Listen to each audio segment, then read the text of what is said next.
North Korean troops have been killed fighting Ukrainian forces in Russia's Kursk border region, the U.S. has said. These would be the first reported casualties since it emerged in October that North Korea had sent around 10,000 troops to reinforce Russia's war effort. Ukraine's military intelligence agency, the GUR, said at least 30 North Korean troops had been killed or wounded in fighting over the weekend.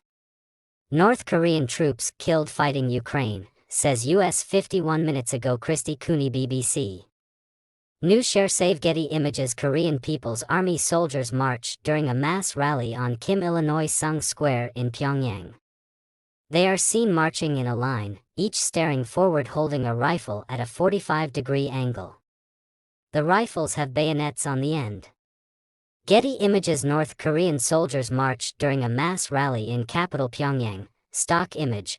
North Korean troops have been killed fighting Ukrainian forces in Russia's Kursk border region, the U.S. has said. These would be the first reported casualties since it emerged in October that North Korea had sent around 10,000 troops to reinforce Russia's war effort. Ukraine's military intelligence agency, the GUR, said at least 30 North Korean troops had been killed or wounded in fighting over the weekend. The North Korean troops, none of whom will have any previous combat experience, are believed to have spent their first weeks after being sent to Russia in training and then in support roles. On Saturday, Ukrainian President Volodymyr Zelensky said Russia had begun to use a significant number in its assaults in Kursk, part of which Ukraine has occupied since launching a surprise incursion in August.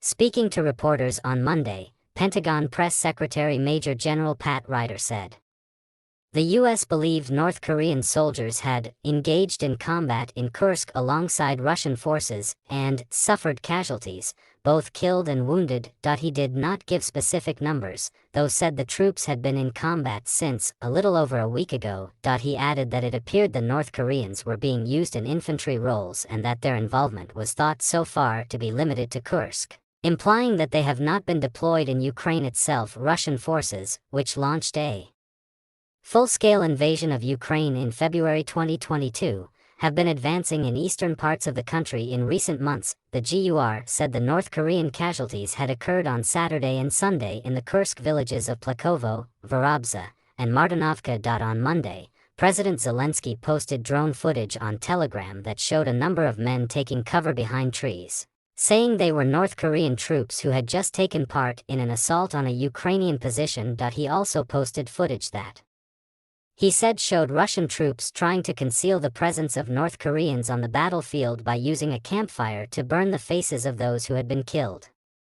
Ukraine's defense forces and intelligence are working to determine the full extent of the actual losses suffered by Russian units that include North Koreans, he said. He added that there was not a single reason for North Koreans to die in this war. The Kremlin referred questions about North Korean deaths to the Russian Ministry of Defense, which has made no comment.